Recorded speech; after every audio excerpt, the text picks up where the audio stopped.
All right, when you're starting your surrealism piece after you've edited your photographs, it's really a good idea to have an idea. And you know how I'm working with all kinds of silly dog photos, and if they're anything, they're not real, they're surreal. And I want to do Roar, Cat in a Rack. And of course I'll have Roar, which is a dog version of Thor, and Cat in a Rack, which is Kata, will be a cat version of Hela. And so I want to start with Hela's horns, and I could make it 3D, and I'm going to show you to do some things 3D. And I found this version here. Let's minimize this and open this up right quick. And you could see that this would be really easy to do 3D, but I want you to work as much from photos as possible. And of course we have great photos. We have great horns and bones and things for our still life classes. So I started with a photograph I took of some bones. And the first thing that I will want to do in working with surrealism is get everything on a layer by itself and erase and get rid of as much things before I start to work with color and everything else as possible. So I've cropped this down. I put white behind the bone, this antler, before I started working with it. I'm going to unlock it by double clicking over here, or you might have to right click and unlock the lock button up here. And then I'm going to start. Unlocking is the easiest way to go, is see what I can do just by doing magic wand, and you can see that it's taken up a huge amount of the background. And I'll just then hit the backspace button on my computer and start taking out big sections that I won't have to erase that way.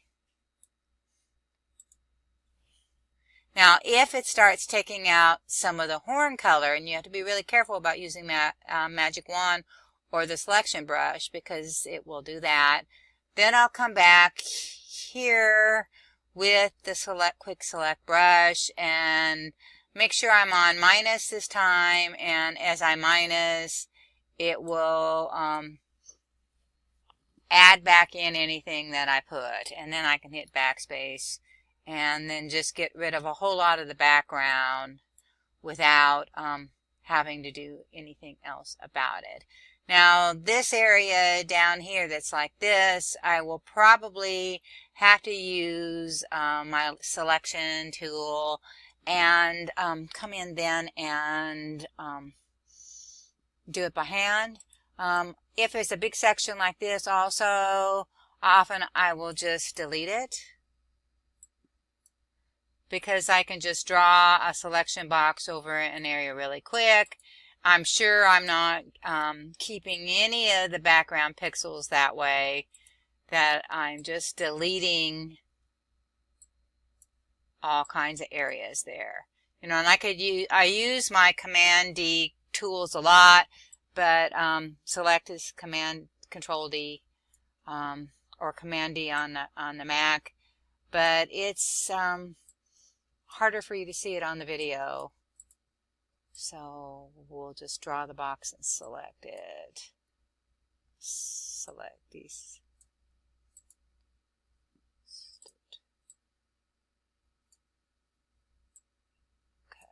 Cut it away. All right. So at this point, I've gotten a huge amount of the background away.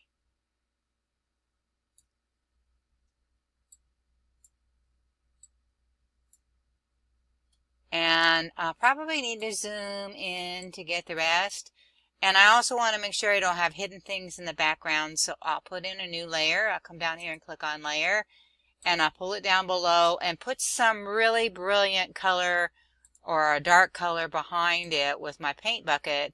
So if there's anything that shows up, and voila, of course, there's a lot that didn't get there that is showing up here. So here I come in with my, get on the right layer, with my eraser tool, set the opacity for this up to 100% for both, and then I can see on my black anything that I have to erase and erase them away. So that's what I'll do next.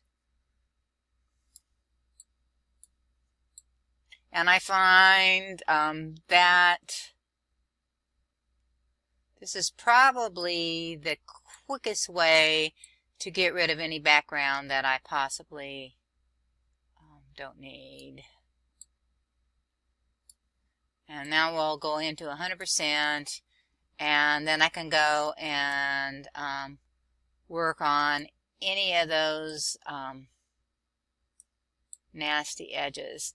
Now, one thing about coming into 100%, and I'm picky, because if you want things to look real, you have to be picky, is notice how rough my edges are on this after using the selection key, the erase key. Sometimes this is pretty nice and clean, but a lot of the times they aren't. And edges need to be soft. Leonardo da Vinci talked about how things go back into space, and we often can't see that from a photograph, that it's hard to see, because we're so interested in having nice crisp lines and everything in the photo. But if you learn from the painters and learn from the Renaissance artists, that those hard edges often don't look real when we're trying to create the illusion of reality. And especially if you're making things that don't exist and you're dealing with fantasy, those soft edges as you work are really important to have. So notice as I'm using my eraser, and I could do the whole thing with my eraser, and I will on anything that I can do with the eraser. And I'm using that soft edges. So that is blurring back, it's softening out. So when I put that in with another photograph, it won't be as hard of an edge. And that is called, that technique in painting is called sfumato. And what we're really doing when we're creating digital work, even if it's working with photographs and taking part of the photograph, that was a mistake, taking part of the photograph there and using the photograph, changing the color, we're changing reality, we're doing a kind of a digital painting. And the more you know about painting and drawing, if you're going to work with digital art and digital design, the better.